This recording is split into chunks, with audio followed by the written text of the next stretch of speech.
இந்த வீடியோவில் மைசூர் பாக்கு எப்படி பண்ணுறதுன்னு பார்க்கலாம் வாங்க. அதுக்கு தேவையான பொருள்லாம் பார்த்துடலாம். 1 கப் சர்க்கரை, 1 கப் கடலை மாவு, 1 கப் சன்ஃப்ளவர் ஆயில். ஃபஸ்ட்டு ஒரு கடாயில் சர்க்கரையை ஆட் பண்ணிக்கிறோம்.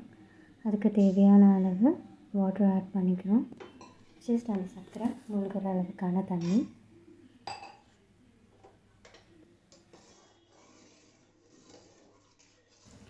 சர்க்கரை கரைஞ்சி உடனே நம்ம வறுத்து வச்சுருக்க 1 கப் கடலை மாவை கொஞ்சம் கொஞ்சமாக ஆட் பண்ணிக்கிறோம்.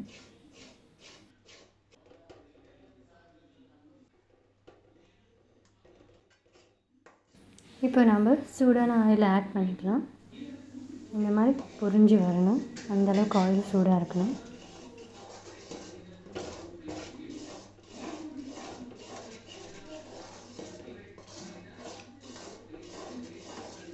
இந்த மாதிரி கொஞ்சம் கொஞ்சமாக ஆயில் ஆட் பண்ணி கிண்டிக்கிட்டே இருங்க.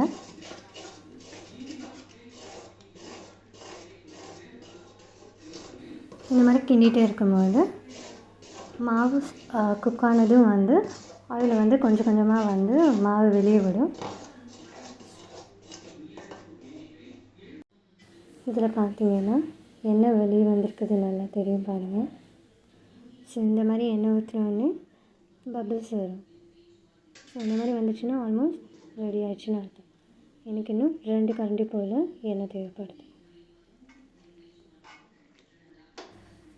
அவ்வளோதான், ரெடி ஆகிடுச்சு. நம்ம இப்போ கடைசி ஒரு கரண்டி ஆயில் ஆட் பண்ணிவிட்டு ஆஃப் பண்ணிக்கலாம்.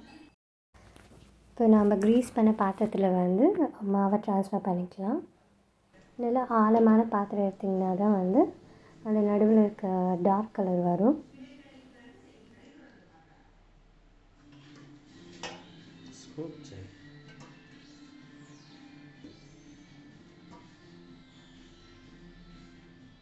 ரொம்ப அழுத்தி எல்லாம் தடவை வேணாம், சும்மா லைட்டாக தடவினா மட்டும் போதும். இப்படி லைட்டாக தட்டிக்கோங்க. இது நம்ம கொஞ்சம் ஒரு 10 நிமிஷம் போல் ஆற விட்டுடலாம். இப்போ 10 நிமிஷம் ஆகிடுச்சு. நம்ம ஸ்லைஸ் போட்டுடலாம். ஏன் நம்ம இப்பயே கட் பண்ணுறோன்னா, ஆறினதுக்கப்புறம் ரொம்ப ஹார்டாகிடும். ஸோ அதனால் கட் பண்ணுறது ரொம்ப கஷ்டமாக இருக்கும். ஸோ அதனால் இப்பயே கட் பண்ணிக்கலாம். இப்போ மைசூர் பாக் பண்ணிட்டோம். பட் நம்மளுக்கு ஹார்ட் ஆகலைன்னு வச்சுக்கோங்க, ஐ மீன் கெட்டியாக ஆகலை. ஸோ அப்போ என்ன பண்ணலான்னா, நீங்கள் அந்த மாவை திருப்பியும் ரீஹீட் பண்ணுங்கள். ஸோ ஹீட் பண்ணும்போது அந்த வெளியே வராத ஆயிலெலாம் வெளியே வரும். ஸோ அந்த ஆயிலை மட்டும் வெளியே எடுத்துகிட்டு அந்த மாவை தனியாக எடுத்து திருப்பியும் அந்த க்ரீஸ் பண்ண பாத்திரத்தில் செட் பண்ணிங்கன்னா கெட்டி ஆகிடும்.